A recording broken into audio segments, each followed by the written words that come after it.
Hi guys, long time no see. Apologies for being sick and under the weather, but here is a video to review a little bit of what we've been going over this week with our projectile motion. So the basic concept of projectile motion is that in the y direction, we're still looking at something that looks like free fall. So a projectile in the y will have the same looking displacement as an object in free fall. The only difference is that now we're combining it with the velocity in the x direction. So as that object is going up and then back down, it's also moving horizontally. In the vertical direction, though, you see a difference in the displacement per second because velocity is slowly decreasing and then increasing. So here, initial velocity is the greatest, and it slowly decreases until it's 0 here at the top, and then it slowly increases due to gravity. In the x direction, we see that the displacement is constant because the velocity in the x is constant. Okay, so those two main points that I wanted you to take away were that when you think x direction, I want you to think constant velocity. When you think y direction, you're thinking constant acceleration, so changing velocity.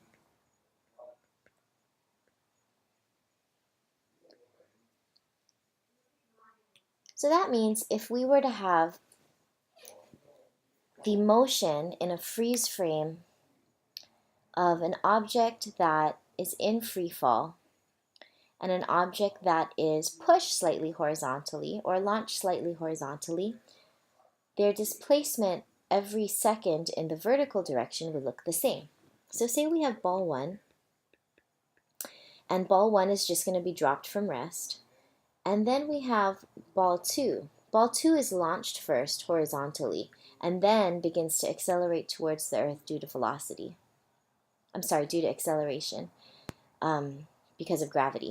But if we were to freeze frame just the vertical motion of these two balls, you would see that if they started from the same delta y, they would actually be in the exact same position at the exact same time. So if they were dropped from the same delta y, then after 1 second, both balls would be in the same place. And after 2 seconds, both balls would be in the same place. And after 3 seconds, both balls would be in the same place. Now the only difference is that ball 2, like I said, has that horizontal velocity that's going to continue to displace the ball in a horizontal direction. And actually, let me change this drawing so that it better illustrates to you that horizontal constant velocity. Okay, so you would actually see that the difference between positions every second vertically is the same.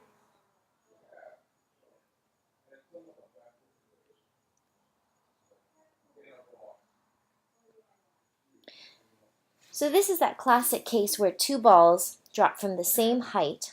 One dropped from rest, and the other rolled off or shot off in the horizontal direction or even fired off from a projectile launcher would hit the ground at the exact same time if delta y was the same.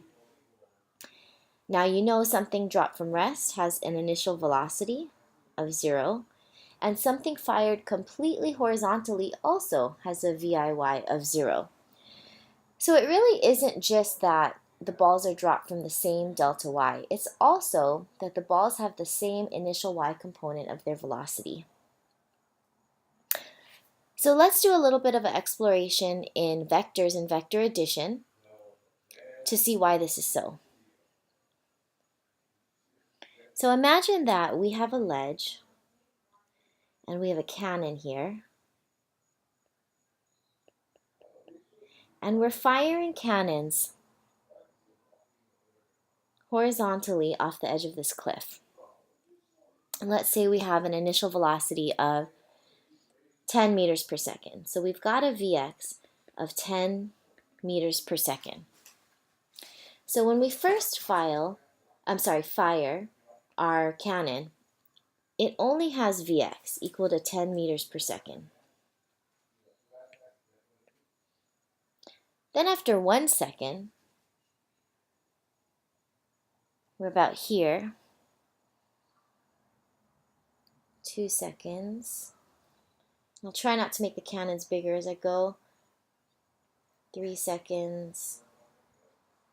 4 seconds. Okay, so here I go with my vectors. So you'll see that Vx is constantly 10 meters per second.